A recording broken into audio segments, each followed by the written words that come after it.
there's not a stitch of anything somebody can wear in this show that could be bought off the rack. Like, I know that seems obvious, but it was at some point it really sort of caught me because I was really paying attention to every single background, every single lead character, and going, oh no, there's nothing here. It's not like, so where does the research and where do you start? Again, similarly, when you sort of begin a project like this, and what is that experience like a little bit?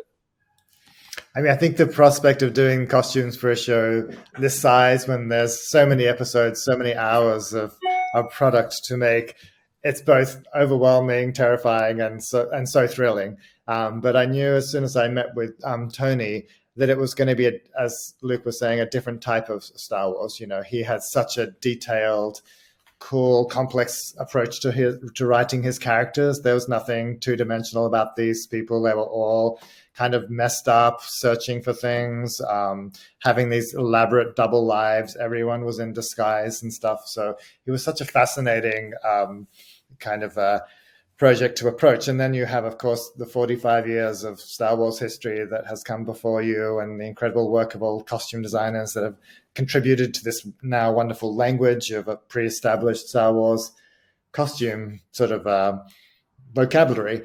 But I think, like Luke, what was exciting for me is to sort of where to leap off, where to sort of say, okay, this is what an Imperial Guard looks like. We all know that.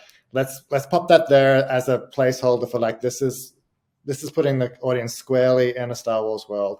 Then does that give us liberty to really leap off with some of the other new characters that we haven't seen before and get really creative with what they look like and what their details are. So I think, you know, one of the rules that Tony was talking about was like all of the costume choices really had to be character driven and not sort of just ornamental or because they looked cool or because that's how it's done in the Star Wars universe. It all had to come from like you would approach any costume design gig. It would be like, okay, what are you trying to say about the character in this scene? Are they having a good day? Are they having a bad day? Are they hiding from the world? Are they feeling bold? Are they all of those sort of, you know, colors, textures, silhouettes, all that stuff that we play with all the time. So it was both familiar ground in that way and also wildly exciting new territory.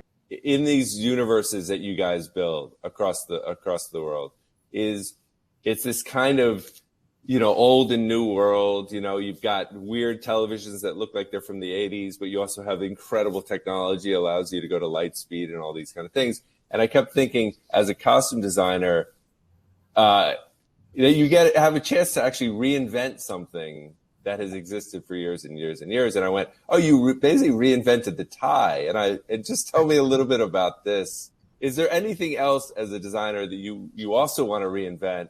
Underwear, like how do you reinvent that? I think it leads into a general topic that Tony really wanted a layered approach to the costumes in this, and the fact that we do see people take off layers, which is actually quite groundbreaking for Star Wars. You know, when you think of Star Wars costume, you have, you know, Darth Vader in his black armor, yeah. Princess Leia in her white robe, but he wanted us to really throw away that idea that it's clothes, it's not costuming. And so with clothes, you have layers, you get home, you take layers off. You might go down to your tank top or your space underwear. What do you look like when you close the door in your apartment, from the world disappears and you're just in that space? We've never really seen that in Star Wars before. And so there were so many moments in this series where we had to think about the clothes in a very layered way and to make them just as real and authentic as possible, and at the same time not bring attention to themselves, which is such a challenge when you're working on Star Wars. Your first impulse is to design these unforgettable, iconic costumes that are just going to leap off the screen. And in fact, you know, Tony really encouraged us all to pull back and to only design things that were practical, authentic. They had a reason for being, and I think that really helps you care about these characters as real people and not just sort of two-dimensional ideas of a person.